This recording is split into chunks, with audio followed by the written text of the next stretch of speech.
ప్రభునందు ప్రియులైన మీకందరికీ యేసు క్రీస్తు ప్రభువారి నామంలో శుభవందనాలు తెలియజేస్తూ ఉన్నాం. దైవజనులు బ్రదర్ భక్తి సింగ్ గారి పరిచర్యలో నుండి అలసిన వాణిని ఊరడించు మాటలు. జనవరి 25. నశించిపోవు సువర్ణము అగ్ని పరీక్ష వలన శుద్ధపరచబడుచున్నది గదా. దానికంటే అమూల్యమైన మీ విశ్వాసం ఈ శోధనల చేత పరీక్షకు నిలిచినదై యేసు క్రీస్తు ప్రత్యక్షమైనప్పుడు మీకు మెప్పును మహిమయు ఘనతయు కలుగుటకు కారణమగును. పేతురు రాసిన మొదటి పత్రిక 1:7. ఇప్పుడైతే సియోనును కొండకును జీవముగల దేవుని పట్టణమునకు అనగా పరలోకపు యెరూషలేమునకు మీరు వచ్చి ఉన్నారు. హెబ్రీ పత్రిక 12:22. హెబ్రీ పత్రిక 11:10 మనము చూచుచున్నట్లు పునాదులు గల ఆ పరలోక పట్టణములో మన భాగమును మనం తీసుకొనవలనని ప్రభువు కోరుచున్నాడు. ఆ పరలోక పట్టణమునకు మనలను సిద్ధపరచు నిమిత్తము మనము ప్రభు ద్వారా శిక్షింపబడి గద్దించబడవలసి ఉన్నది. ప్రభు తాను ప్రేమించు వానిని శిక్షించి తాను స్వీకరించు ప్రతి కుమారుని దండించునని కుమారులతో సంభాషించినట్లు మీతో సంభాషించు ఆయన హెచ్చరికను మరిచితిరి. శిక్షా ఫలం పొందుటకై మీరు సహించుచున్నారు. దేవుడు కుమారులనుగా మిమ్మల్ని చూచుచున్నాడు. తండ్రి శిక్షింపని కుమారుడెవడు? కుమారులైన వారందరూ శిక్షలో పాలు పొందుచున్నారు. మీరు పొందని ఎడల దుర్బీజులే గాని కుమారులు కారు.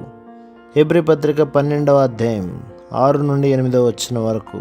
మనము పరలోకపు పట్టణములో పరలోకపు రాజులుగా ఉండుటకు దానిని నిత్యత్వమునకు స్వతంత్రించుకొనుటకు మనము దేవుని పరిశుద్ధతలో పాలువారం కావలెను. మనము ఎడతెగక ప్రభువుచే శిక్షించబడవలెను.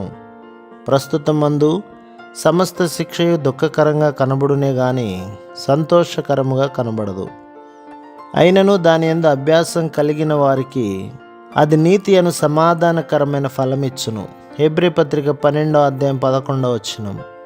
దేవుని ఉద్దేశం ఎంత గొప్పదనగా ఆయనతో ఏలుటకు ఆయన మనలను పరలోక పట్టణంలో పౌరులుగాను రాజులుగాను చేయవలనని కోరుచున్నాడు.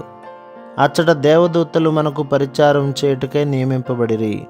హెబ్రీ పత్రిక 1:13-14. అంత్య దినములలో దేవుడు సమస్తమును చెల్లింపజేయబోచున్నాడు. హెబ్రీ పత్రిక 12:26. మన స్వంత ప్రయత్నము జ్ఞానము లేక బలము ద్వారా చేయబడినదంతయు తీసివేయబడును. కేవలము ఆయన శక్తితో ఆయన మహిమ ఘనత కొరకు చేయబడినది మాత్రమే నిలుచును. మనలను మనం ఎడతెగక పరీక్షించుకొనవలెను.